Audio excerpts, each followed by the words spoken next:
الحمد لله نحمده ونستعينه ونستغفره ونؤمن به ونتوكل عليه ونعوذ بالله من شرور أنفسنا ومن سيئات أعمالنا من يهده الله فلا مضل له ومن يضلل فلا هادي له وأشهد أن لا إله إلا الله وحده لا شريك له وأشهد أن محمدا عبده ورسوله أما بعد فأعوذ بالله من الشيطان الرجيم بسم الله الرحمن الرحيم اقتربت الساعة وقال النبي صلى الله عليه وسلم أن تلد الأمة ربتها او كما قال صلی اللہ تعالی علیہ وسلم۔ میرے عزیزو بھائیو، دوستو، بزرگو، حضرت صلی اللہ علیہ وسلم کی احادیث میں سے حدیث کا ایک ٹکڑا اور قرآن کریم کی آیت کا ایک حصہ آپ کے سامنے تلاوت کیا ہے۔ جو حدیث میں بیان کرنا چاہتا ہوں یہ حدیث بڑی فضیلت والی ہے، اور اس حدیث کو پہلے سن لیجئے۔ حضرت عمر بن خطاب رضی اللہ عنہ کی روایت ہے، قال بینما نحن عند رسول اللہ صلی اللہ علیہ وسلم ذات یوم، ایک دن کے وقت ہم نبی اکرم صلی اللہ علیہ وسلم کے پاس بیٹھے ہوئے تھے، اذ طلع علینا رجل، اچانک ایک آدمی آیا، شدید بیاض الثیاب، انتہائی سفید کپڑوں میں، کپڑے اس کی انتہائی صاف ستھرے سفید، شدید سواد الشعر، سیاہ بال، لا یری علیہ اثر السفر، اس کے چہرے سے سفر کے کوئی آثار نظر نہیں آ رہے تھے۔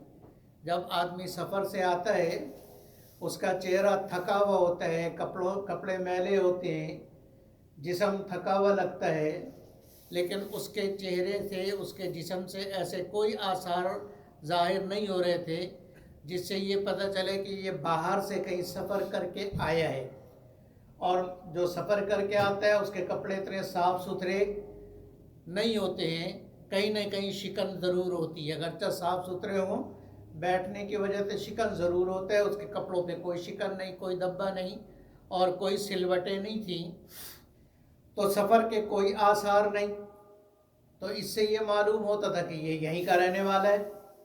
حالانکہ ولا یعرف منا احد، ہم میں سے کوئی اس کو پہچانتا بھی نہیں، تو کوئی اس کو پہچانتا بھی نہیں، اس کا مطلب ہے کہ وہ مدینے کا رہنے والا نہیں ہے۔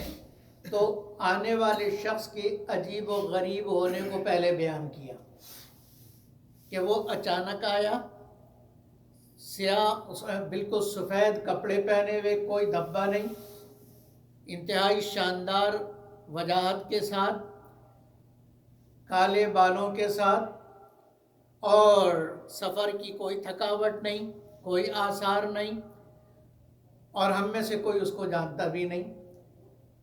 اب یہ عجیب کہ آنے والا کون ہے جس کو یہاں رہنے والا کوئی جانتا نہیں اور سفر سے یہ آیا ہوا لگتا نہیں۔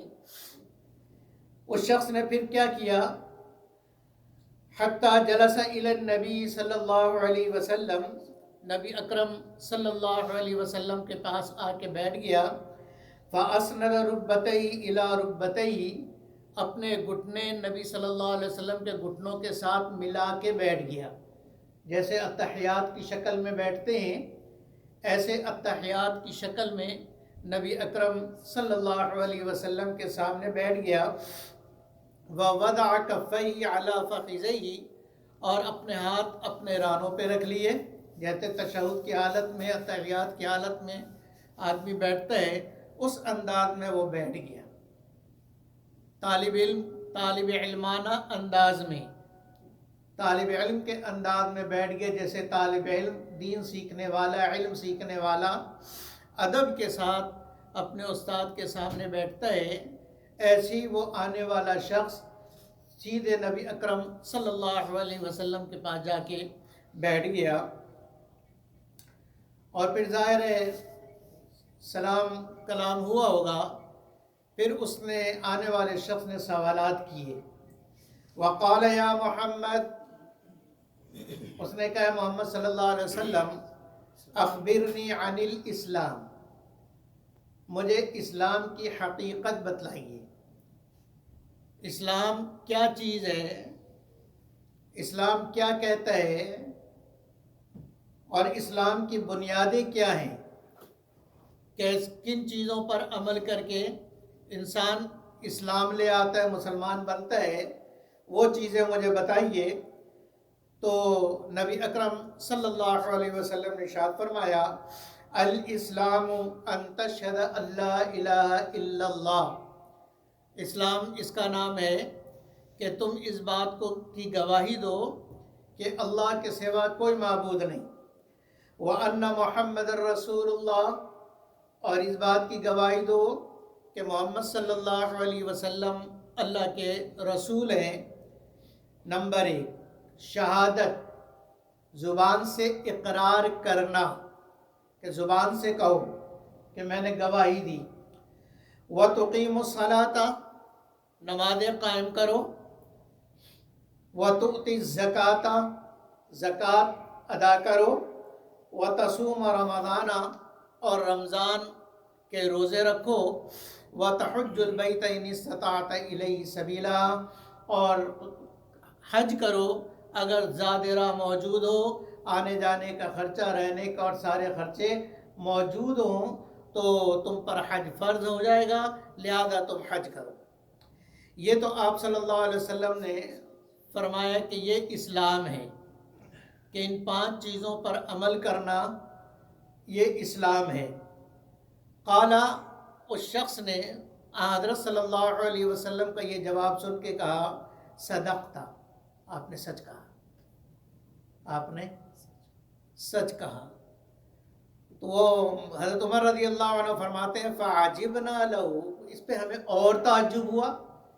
یعنی اس حدیث میں تعجب ہی تعجب، ایک تو اس شخص کا آنا، اس کا حلیہ، پھر اس کا اس انداز میں بیٹھ جانا ڈائریکٹ نبی صلی اللہ علیہ وسلم کے پاس جا کر، اور پھر اتنے بڑے سوالات کرنا، اور پھر جواب سن کر تصدیق کرنا. تو تصدیق تو یہ بات بتلا رہی کہ اس کو پہلے سے معلوم ہے، اور سوال کرنا یہ بتلا رہا ہے کہ اس کو معلوم نہیں ہے. تو یہ بڑی تعجب کی بات ہے کہ آدمی سوال تو وہ کرتا ہے جو معلوم نہ ہو، اور تصدیق اس کی کرتا ہے کہ ہاں تم نے صحیح کہا یا غلط کہا، وہ بتائے گا نا جس کو معلوم ہو. تو یہ اور تعجب کی بات. فعجبنا لہ یسألہ ویصدقہ، کہ سوال بھی کرتا ہے اور تصدیق بھی خود ہی کرتا ہے. قال، پھر اس کے بعد اس نے کہا، فاخبرنی عن الایمان، اللہ کے نبی مجھے ایمان کی حقیقت بیان فرمائیے. ایمان کیا چیز ہے، ایمان کسے کہتے ہیں؟ قال، نبی اکرم صلی اللہ علیہ وسلم نے ارشاد فرمایا، ان تؤمن باللہ، پہلی بات کہ تم اللہ پر ایمان لاؤ. وملائکتہ، اور اللہ کے فرشتوں پر، یعنی فرشتوں کے وجود پر. وکتبہ، اور جتنی کتابیں اللہ نے نازل کی وہ ساری کتابیں سچی، اس پر ایمان لاؤ. ورسلہ، اور اللہ کے رسولوں پر ایمان لاؤ کہ سارے رسول سچے اور انہوں نے اپنا کام سارا کا سارا کر دیا، اپنی ذمہ داری پوری کر دی. والیوم الآخر، اور آخرت کے دن پر ایمان لاؤ کہ دنیا ایک دن ختم ہو جائے گی اور آخرت آئے گی جس میں ہم نے جو کچھ دنیا کے اندر اپنی زندگی میں کیا ہے اس کا حساب دینا ہے، اس کا حساب دینا ہے. اس کے لیے قیامت کا دن ہے. وَتُؤْمِنُ بِالْقَدْرِ، اور فرمایا کہ تقدیر پر ایمان لاؤ، خیرہی و شرہی، چاہے تقدیر اچھی ہو یا بری ہو، اس بات پہ ایمان لاؤ کہ یہ تقدیر اللہ کی طرف سے ہے، اور جو کچھ میرے ساتھ ہو رہا ہے اللہ نے میری تقدیر میں، میرے مقدر میں ایسے ہی لکھا تھا۔ ان باتوں پر ایمان لانا یعنی دل سے ان باتوں کو مان لینا، یہ ایمان ہے۔ جواب سن کے پھر صدقتا، سائل نے پھر تصدیق کی کہ آپ نے سچ کہا، آپ نے صحیح جواب دیا اور بالکل صحیح بات کی۔ تیسرا سوال، قال فاخبرنی عن الاحسان، اللہ کے نبی احسان کیا چیز ہے، احسان کی حقیقت کیا ہے؟ تو فرمایا قال ان تعبد اللہ کأنک تراہ، کہ احسان اسے کہتے ہیں کہ تم اللہ کی عبادت ایسے کرو کہ جیسے وہ تم کو دیکھ رہے، کأنک ان تعبد اللہ کأنک تراہ، ایسی عبادت کرو کہ تم اللہ کو دیکھ رہے ہو، یعنی تمہارا ذہن، تمہارا دل دماغ اتنا حاضر ہو اور تمہارا فوکس نماز پر اتنا زیادہ ہو اور اللہ کے حضوری پر اتنا زیادہ ہو کہ تمہیں لگ رہا ہو کہ اللہ کو تم دیکھ رہے ہو، جیسے آدمی کسی کو دیکھ رہا ہو اور آمنے سامنے بات ہو رہی ہو، ایسے تمہارے ذہن میں ہونا چاہیے کہ تم اللہ کو دیکھ رہے ہو۔ اور یہ درجہ بہت آخر میں جا کے حاصل ہوتا ہے، شروع میں یہ درجہ ملتا نہیں اور ایسا فوکس بنتا نہیں۔ تو جب تک کیا کرے، فَإِن لَمْ تَكُنْ تَرَاهُ، جب تک یہ ذہن نہ بنے کہ تم اللہ کو دیکھ رہے، تمہارا لیول وہاں تک نہ پہنچے کہ تم اللہ کو دیکھ رہے، تو کم سے کم اس یقین کے ساتھ نماز پڑھو، اس یقین کے ساتھ عبادت کرو کہ فَإِنَّهُ يَرَاكَ، کہ وہ اللہ تم کو دیکھ رہے، وہ اللہ تم کو، تو اللہ مجھ کو دیکھ رہا ہے، میں نماز پڑھوں اللہ اکبر اور میرا دل دماغ یہ کہے کہ اللہ مجھے دیکھ رہا ہے، تو یہ تو ہے احسان کا پہلا درجہ۔ پھر آدمی جب اس پہ محنت کرتا رہتا ہے اور آگے بڑھتا رہتا ہے، تو پھر ایک وقت آتا ہے کہ اس کو نظر آتا ہے کہ اللہ سامنے ہے، میں اللہ سے بات کر رہا ہوں اور میں جو کچھ پڑھ رہا ہوں اللہ سن رہے ہیں۔ جب ایسا ذہن بنے گا تو پھر یہ ہوگا کہ میں جو مانگوں گا اللہ دیں گے، اس لیے کہ اللہ سامنے، اللہ سن رہے ہیں۔ اللہ ہم سب کو عطا فرمائے۔ اس کے بعد چوتھا سوال، قال فاخبرنی عن الساعہ، اللہ کے نبی قیامت کے بارے میں بتلائیے۔ قیامت کے بارے میں سوال کا یہ مطلب نہیں تھا کہ قیامت ہے بھی کہ نہیں ہے، قیامت ہوگی بھی کہ نہیں ہوگی، بلکہ اس سے مقصد قیامت کا وقت پوچھنا چاہتا تھا کہ قیامت کب آئے گی، قیامت کب آئے گی، قیامت کا تعین پوچھنا چاہتا تھا۔ تو آپ صلی اللہ علیہ وسلم نے ارشاد فرمایا مل مسئول عنہا بعلم من السائل، قیامت کب آئے گی اس بارے میں پوچھنے والے سے زیادہ جواب دینے والا بھی نہیں جانتا۔ جتنا تم قیامت کے بارے میں جانتے ہو کہ قیامت آئے گی، کب آئے گی تمہیں نہیں معلوم، کب آئے گی مجھے بھی نہیں معلوم، ٹھیک ہے۔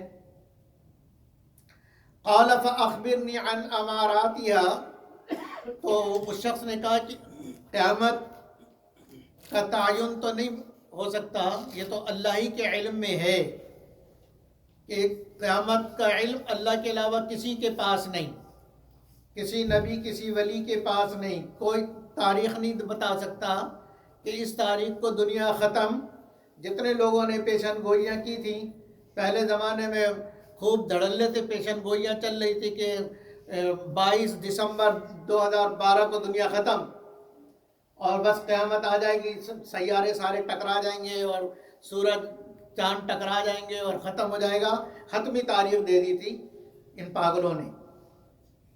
لیکن وہ تو اللہ جانتے ہیں